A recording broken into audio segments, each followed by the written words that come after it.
Hi everyone, हम लोग analogue and digital communication कर रहे हैं और ये पार्ट 1 है। हमने ये कहा था इस कोर्स में जो मॉड्यूल्स हैं सिग्नल एनालिसिस, तो सिग्नल एनालिसिस हमने कर लिया है जिसमें हमने फूरियर ट्रांसफॉर्म्स, टाइम बैंडविड्थ, लो पास इक्विवेलेंट्स ये सब किया था। दूसरा मॉड्यूल था रैंडम प्रोसेसेस, जहाँ पर हमने प्रोबेबिलिटी स्पेसिस देख लिया, रैंडम वेरिएबल्स देख लिया, बहुत से रैंडम वेरिएबल्स देख लिए, रैंडम प्रोसेसेस देख लिए और ये सब हमने कवर कर लिया है। अब इस कोर्स का जो असली पार्ट है यानी कि कम्युनिकेशंस, हम उस पर आते हैं। यहाँ हम सबसे पहले बात करेंगे मॉड्यूलेशन की, फिर सोर्स कोडिंग और पार्ट 1 में डिजिटल सिग्नल रिसेप्शन। तो मॉड्यूलेशन की बात करने से पहले हम ये देखेंगे कि मॉड्यूलेशन क्या होती है और हमें मॉड्यूलेशन क्यों चाहिए। तो मॉड्यूलेशन की बात करने से पहले हम दो और सवालों के जवाब देंगे। तो हम जो मॉड्यूल शुरू करने जा रहे हैं आज वो है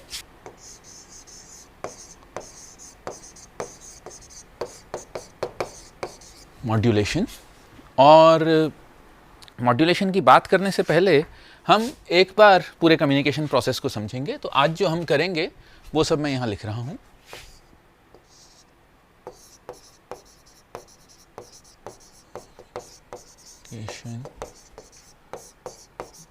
प्रोसेस क्या है, दो मॉड्यूलेशन क्यों चाहिए। मैं ये बताने से पहले कि मॉड्यूलेशन क्या होती है, ये बताऊंगा कि मॉड्यूलेशन क्यों चाहिए, और एंड में मॉड्यूलेशन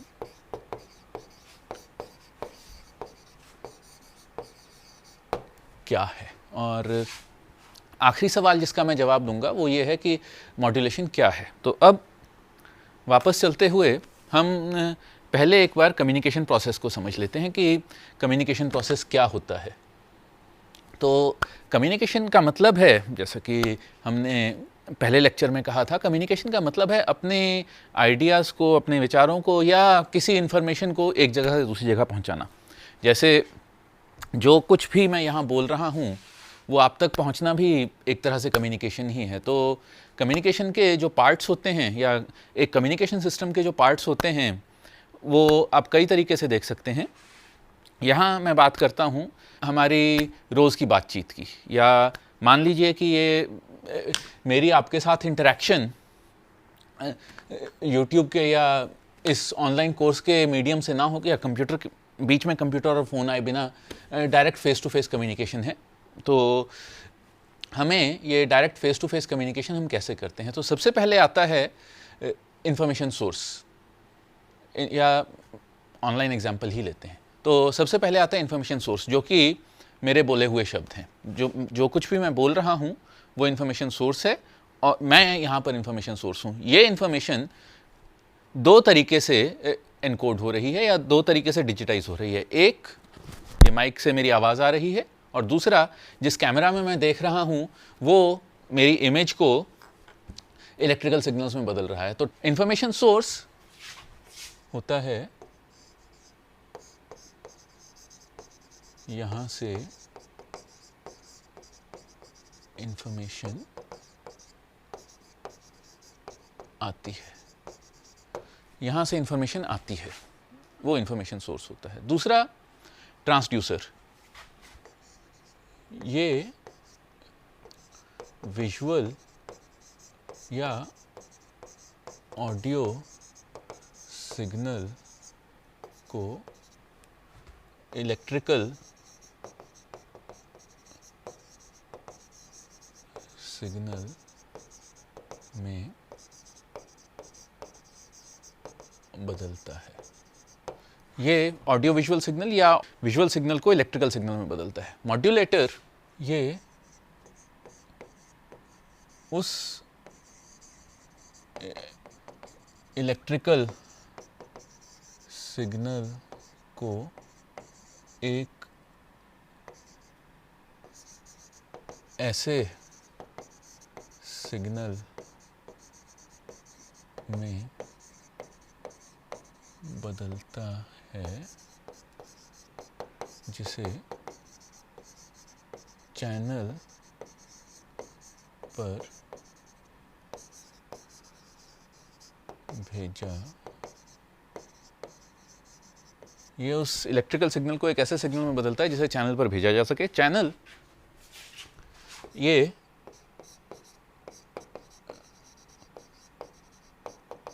ट्रांसमीटर और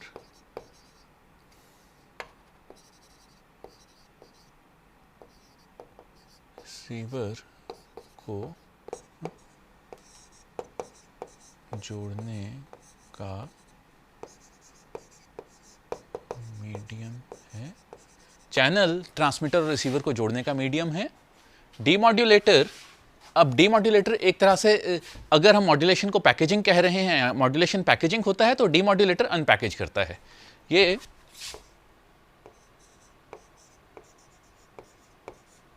मॉड्यूलेटेड सिग्नल को वापस ऐसे इलेक्ट्रिकल सिग्नल में बदलता है जिसे ऑडियो विजुअल सिग्नल, जिससे ऑडियो विजुअल सिग्नल बनाया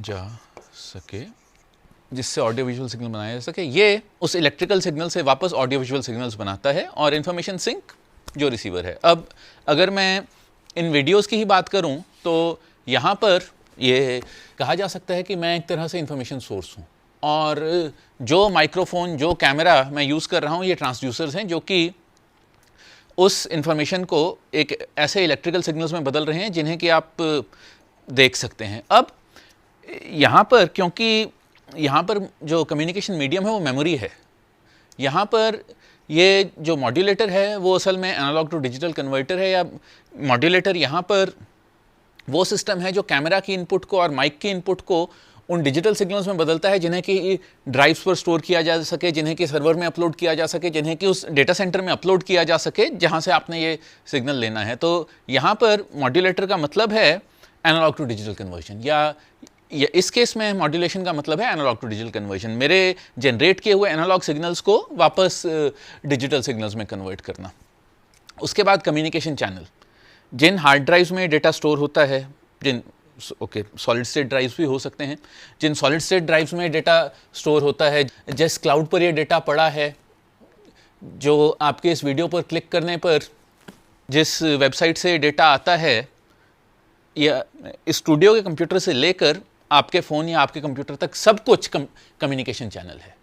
वो सारा का सारा जो डिजिटल प्रोसेस है या जो डिजिटल डेटा यहाँ पर कंप्यूटर में स्टोर हुआ, वो आपके फ़ोन तक या आपके लैपटॉप की स्क्रीन तक पहुँचने के, या आपके लैपटॉप तक पहुँचने का जो सारा प्रोसेस है, वो सब कुछ कम्युनिकेशन चैनल में आएगा। यहाँ पर डीमॉड्यूलेटर यहाँ पर आपके कंप्यूटर का डिजिटल टू एनालॉग कन्वर्टर है, जो कि उस सिग्नल को, डिजिटल सिग्नल को जो 0-1 के फॉर्मेट में आ रहा है, उन्हें आपके स्पीकर को एक करंट इनपुट और आपके मॉनिटर को, या आपके फ़ोन में स्पीकर्स हैं, आपके लैपटॉप में स्पीकर्स हैं, उन्हें करंट इनपुट जाता है। तो डीमॉड्यूलेटर का मतलब है जो डिजिटल सिग्नल्स, जो डिजिटल डेटा वहाँ पर आ रहा है, उसमें से ऑडियो और वीडियो कंपोनेंट को अलग अलग करके उसमें स्पीकर्स को डिजिटल, क्योंकि स्पीकर्स करंट लेते हैं, स्पीकर को करंट इनपुट देना, और आपका जो भी LCD या LED मॉनिटर जो, या एमोलेड डिस्प्ले, या अगर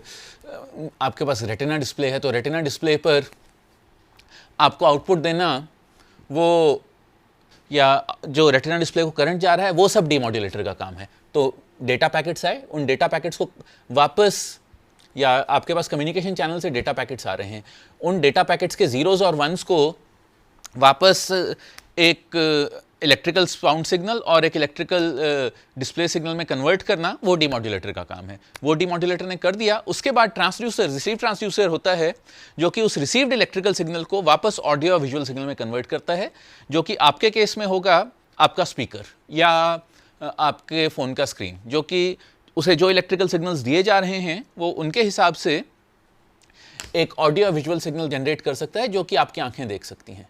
और इसमें लास्ट स्टेप है इंफॉर्मेशन सिंक, जो कि आप हैं। तो जो ओवरऑल कम्युनिकेशन प्रोसेस है वो इस तरीके से डिफाइन किया जा सकता है। आप ऐसे ही फेस टू फेस कम्युनिकेशन कह सकते हैं, अगर आप ऐसे ही किसी भी कम्युनिकेशन प्रोसेस को तोड़ सकते हैं इन पार्ट्स में। जैसे कि अगर मैं यहाँ पर या रिमोट लेक्चर्स की बात ना करके फिजिकल लेक्चर की बात करूँ, तो फिजिकल लेक्चर में इंफॉर्मेशन सोर्स फिर से बोलने वाला जो भी लेक्चर दे रहा है, जो भी बोल रहा है, अगर दो लोग आपस में बात भी कर रहे हैं फेस टू फेस, वहाँ पर इंफॉर्मेशन सोर्स बोलने वाला हुआ, ट्रांसड्यूसर उसका गला हुआ। यहाँ पर ट्रांसड्यूसर और मॉड्यूलेटर एक ही हैं, क्योंकि ट्रांसड्यूसर और मॉड्यूलेटर का काम है उसके विचारों को ऐसी वेव फॉर्म्स में बदलना जो कि कम्युनिकेशन मीडियम के ऊपर जा सकें। तो यहाँ पर उसके, क्योंकि कम्युनिकेशन मीडियम हवा है जिसमें कि लॉन्गिट्यूडनल वेव्स जाती हैं, तो यहाँ पर ट्रांसड्यूसर और मॉड्यूलेटर एक हो जाते हैं और उसका गला ट्रांसड्यूसर और मॉड्यूलेटर दोनों है, जो कि जो कुछ भी वो सोच रहा है उसे लॉन्गिट्यूडनल वेव्स में बदल देते हैं, जो लॉन्गिट्यूडनल वेव्स आप सुन सकते हैं। मॉड्यूलेटर के बाद आता है कम्युनिकेशन चैनल, जो कि फेस टू फेस कम्युनिकेशन के केस में हवा होगी। डीमॉड्यूलेटर, वैसे ही डीमॉड्यूलेटर और रिसीव ट्रांसड्यूसर यहाँ एक हो जाएंगे, जो कि जो स्पीच सिग्नल हमने सुना है वो हमारे कानों पर टकरा कर इलेक्ट्रिकल सिग्नल्स जनरेट करेगा और वो इलेक्ट्रिकल सिग्नल्स को हमारा दिमाग डिकोड करेगा, जो कि यहाँ पर इंफॉर्मेशन सिंक है। तो ऐसे ही हम फेस टू फेस कम्युनिकेशन को भी देख सकते हैं। हम किताब के लिखने के फॉर्मेट को भी ऐसे ही इंफॉर्मेशन सोर्स, ट्रांसड्यूसर, मॉड्यूलेटर और इन टुकड़ों में तोड़ सकते हैं। तो किसी भी जो ये कहने का बेसिक आइडिया है वो ये है कि हम किसी भी कम्युनिकेशन प्रोसेस को इन हिस्सों में तोड़ सकते हैं। अब जब हमने कम्युनिकेशन प्रोसेस देख लिया तो सवाल ये आता है कि अब जब हम कम्युनिकेट कर ही सकते हैं तो हमें मॉड्यूलेशन की क्या ज़रूरत है। तो ये इसमें मॉड्यूलेशन कहाँ से आ गई?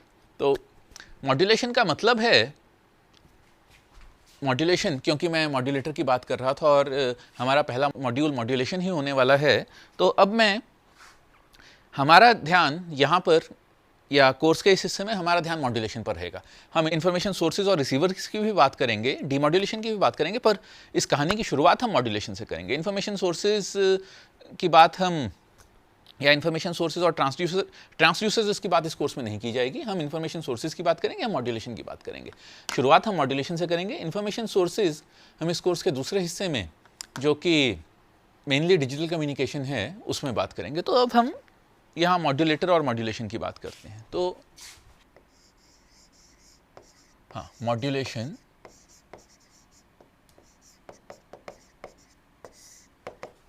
क्या है? मॉड्यूलेशन है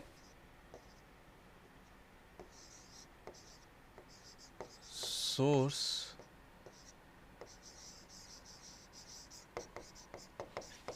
इलेक्ट्रिकल सिग्नल को एक ऐसे इलेक्ट्रिकल सिग्नल में बदलना जो कि चैनल पर, मॉड्यूलेशन का मतलब है सोर्स इलेक्ट्रिकल सिग्नल को एक ऐसे इलेक्ट्रिकल सिग्नल में बदलना जो कि चैनल पर प्रोपेगेट कर सके या चैनल पर जा सके। अब हमने कहा था कि मॉड्यूलेशन की ज़रूरत क्या है, हमने मॉड्यूलेशन की बेसिक डेफिनेशन तो दे दी। अब हमें ये करने की ज़रूरत क्या है, तो उसके लिए हम स्पीच की एग्जांपल लेते हैं, या एक सिंपल एग्जांपल लेते हैं। मान लीजिए कि कहीं पर दो लोग बात कर रहे हैं, यहाँ पर आप बैठकर बात कर रहे हैं, आपके पास में कोई और बात कर रहा है, तो कहीं दो लोग बात कर रहे हैं। वैसे ही तो आप ये मान लीजिए कि ये एक है, ये S1T जो कि स्पीच सिग्नल है,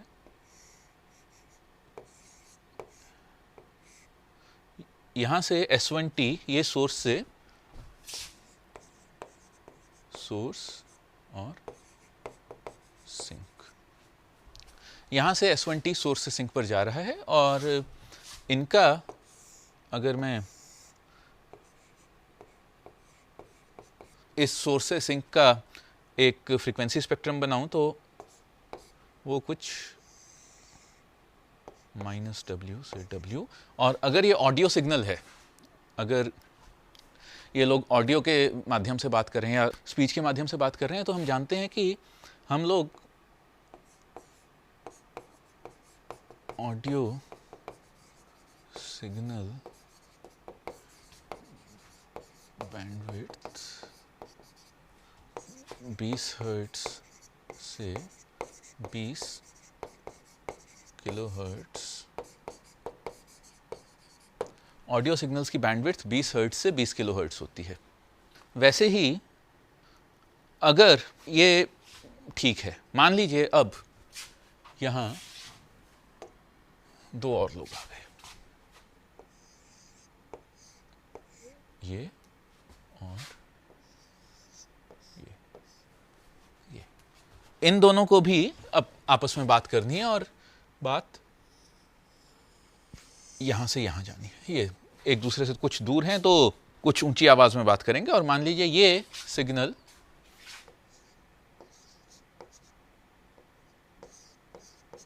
S2T पर बात कर रहे हैं, मान लीजिए ये दोनों लोग सिग्नल S2T पर बात कर रहे हैं। तो अब जो होगा वो ये होगा कि S1T पर अपनी बात चल रही है, S2T क्योंकि ये S1T और S2T दोनों बोलकर बात कर रहे हैं, तो जो और दोनों की जो कम्युनिकेशन रेंज है वो 20 हर्ट्ज से 20 किलो हर्ट्ज है, तो दोनों ही लोग सेम स्पेक्ट्रम 20 हर्ट्ज से 20 किलो हर्ट्ज पर बात कर रहे हैं। और मान लीजिए कि S2T कुछ ऐसा दिखता है, वैसे तो ये सिमेट्रिक स्पेक्ट्रम हो, एक बार के लिए मान लीजिए S2, क्योंकि वो ऊंची आवाज में बात कर रहा है तो S2T का S2F,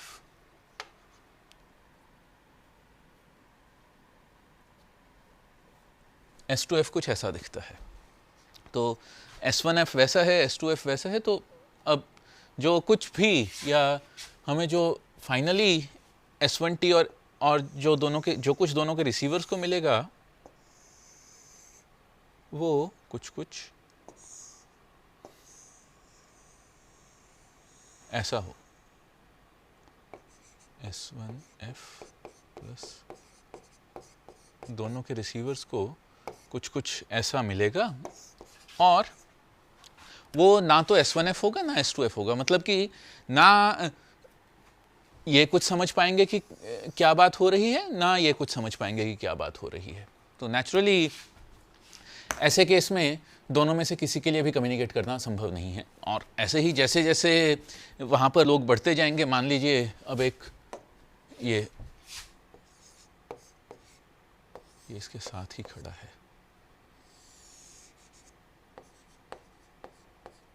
जैसे जैसे यहाँ भीड़ बढ़ती जाएगी वैसे वैसे बात करना मुश्किल होता जाएगा। तो ये तो प्रॉब्लम है, अब हम क्या करें, इससे किसी तरीके से तो बचना पड़ेगा। तो यहाँ पर ये मॉड्यूलेशन की पहली ज़रूरत है, एक मॉड्यूलेशन इसलिए चाहिए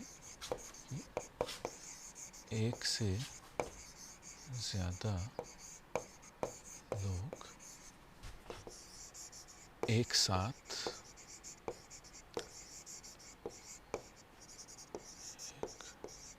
एक दूसरे से बात,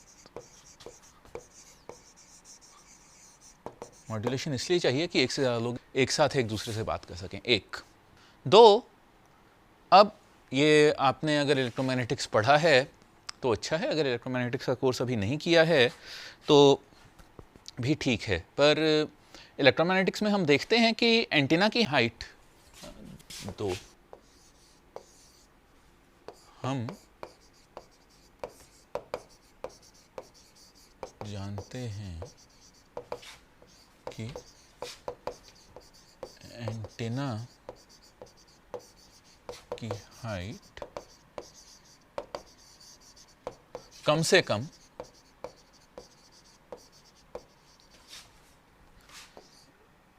लैम्डा बाई 4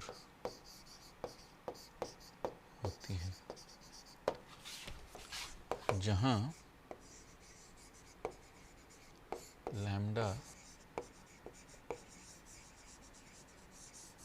वेवलेंथ, जहाँ लैम्डा वेवलेंथ है। अब मैंने इलेक्ट्रिकल सिग्नल प्रोपेगेट करना है, और अगर मैं 20 किलो हर्ट्ज़ का इलेक्ट्रिकल सिग्नल प्रोपेगेट करूँगा, 20 किलो हर्ट्ज़ 20,000 हर्ट्ज़ बहुत बड़ी फ्रीक्वेंसी है। मान लीजिए 20 किलो हर्ट्ज़ की फ्रीक्वेंसी के लिए एंटीना हाइट होगी, या लैम्डा होगा 3 × 10⁸, जो कि लाइट की स्पीड है, डिवाइडेड बाई 20 × 10⁻3 5 1.5 × 10⁴ मीटर्स, 1.5 × 10⁴ मीटर्स, या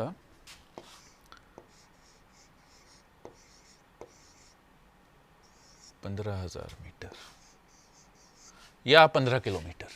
आपको 20 किलो हर्ट्ज़ का सिग्नल भेजने के लिए 15 किलोमीटर ऊंचा एंटीना चाहिए, क्योंकि नेचुरली माउंट एवरेस्ट 8 किलोमीटर ऊंची है। तो अगर मैं लैम्डा बाई 4 भी कर दूं तो ये हो गया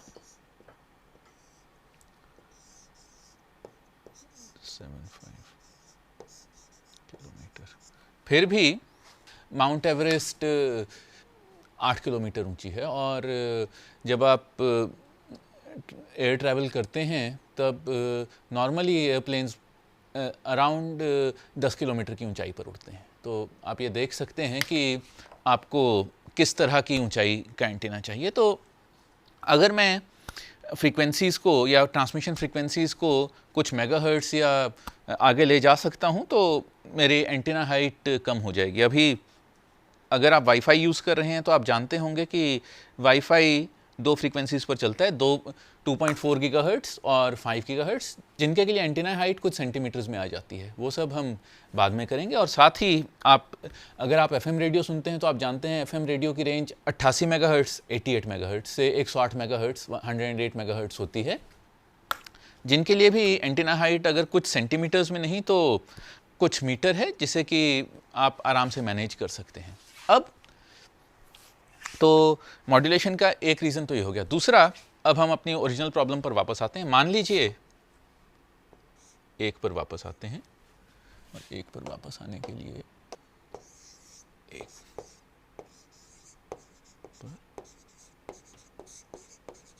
1 पर वापस आने के लिए मान लीजिए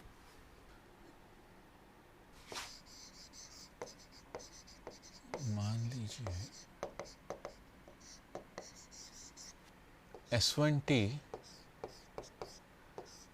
को हम S1t cos 2π fct 2π f1t पर से मल्टीप्लाई करके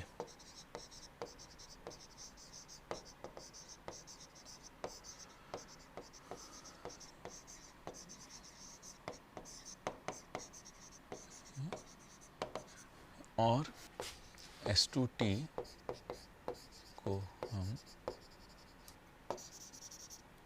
cos 2π f2t से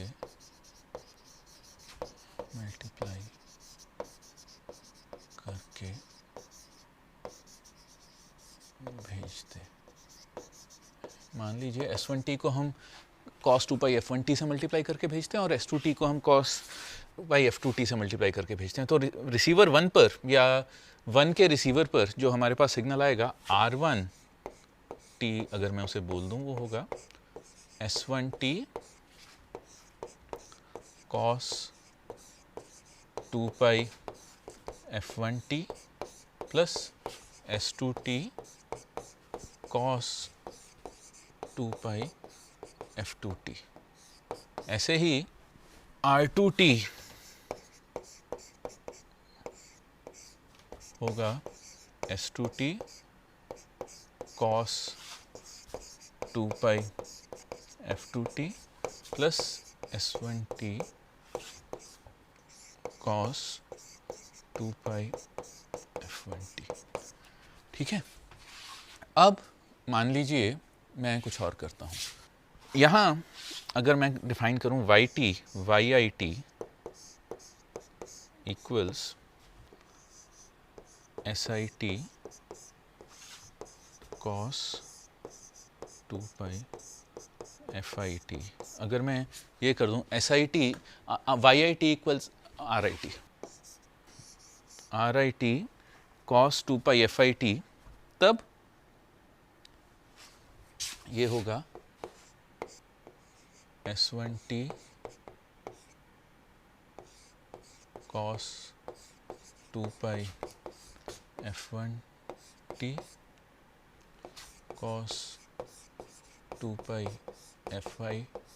fit plus S2t cos 2 pi F2t cos 2 pi fit।